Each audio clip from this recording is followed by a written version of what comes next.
So hello guys, welcome to my YouTube channel. Pag-follow niyo ako dito sa Chef Monsky Vlog. So for today guys, papakita natin yung mga tanim namin ng palaya dito sa bakuran namin. So tara guys, tingnan natin. So ayan, pasensya na, nag-start pa lang kasi ako. Sana follow niyo ako guys.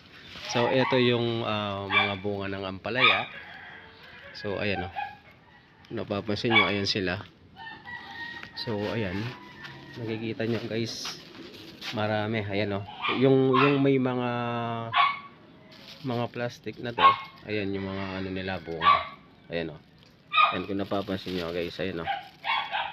So guys, dami nila, di ba? So masarap iluto yan, lalo na tag-ulan. So masarap lang na kung mga may itlog-itlog lang, ganun, gisa-gisa. Meron pa dito guys, so papakita ko. So ayan guys, kung nakikita nyo, so ayan yung mga bagong tanim namin. Dami niyang bunga guys, oh. Ayan guys, ayan pa guys, oh. Ito pa guys, oh. Napapasin nyo guys, oh. Ayan, oh. So ayan guys, pinapakita ko lang sa inyo para makita nyo. So ito pa yung mga bunga nilang iba. Ayan, oh, naka-plastic guys, kung napapansin nyo, diba? So masarap iluto yan. Ayan, meron din tayong lahing doon, lahing pwede natin igata. So ginta ang lahing, sarap nan. So